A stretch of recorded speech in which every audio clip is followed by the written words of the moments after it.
He's a man that was able to bench press 385 pounds in his prime and squat over 500 pounds. He starred in films that opened in top box office for 5 consecutive decades. The son of a hairdresser and an eccentric mother, he goes by the name of Sly. Sylvester Stallone is a Cinderella story. I'm Victoria Bergman, and this is my speech for Speech 101.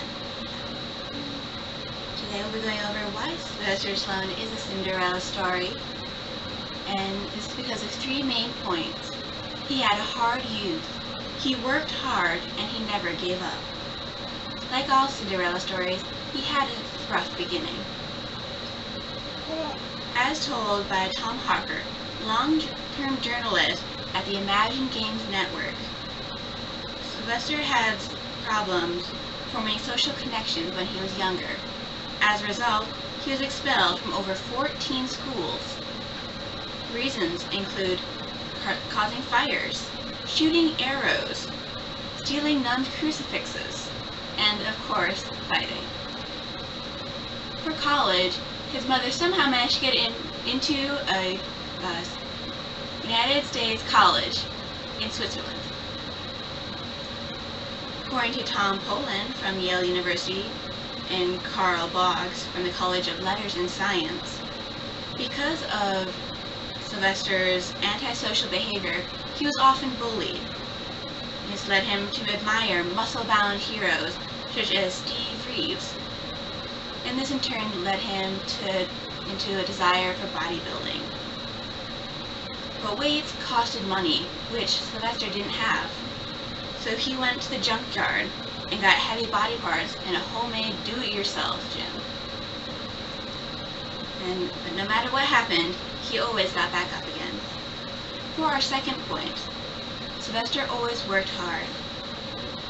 According to Hawker, the Rocky movie, which he was so famous for, was written in 3 days, and typed up by his wife.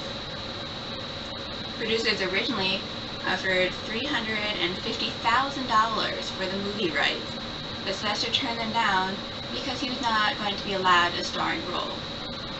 Despite the fact that he turned it down, he had a pregnant wife, a dog, and only $103 in his bank account.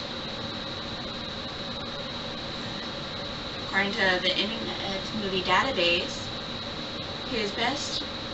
he also was lauded for Copland.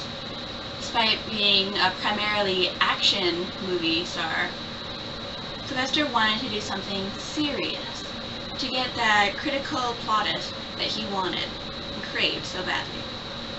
Despite only being paid $60,000 for the movie, he still considers it one of his best roles. Determination paid off for him, and today he is rather rich and is living the good life. Our third point is that he is now wealthy. According to the Internet Movie Database, Sylvester's hobbies include oil painting and includes Leonardo da Vinci as one of his personal heroes. He has also dined with President Ronald Reagan at the White House. According to Hawker, in 2011, Sylvester was introduced into the Boxing Hall of Fame for his contributions. He is also the 7th of the list of the top heroes of all time, according to the American Film Association. For over 40 years of filmmaking, Sylvester has raked in over $2 billion. But despite this wealth, Sylvester never forgets where he came from. As a personal quote, "I have never had extraordinary genes of great bone structure, and I'm still very thin. What I try to do is create a real body that every man can look at and say, I can do that." His goal was to create an athletic body, but not one that is unapproachable. One of his most famous sayings is from his movie Rocky Balboa. "It is not how hard you can get hit. is how hard you can hit and keep moving forward. Sylvester Stallone is a Cinderella story, and this is because he had a hard youth, but he never quit, and he is now well off and has a happy and wealthy life. Thank you. This is Victoria Bergman from the University of South Dakota for Speech 101, Ceremonial presentation.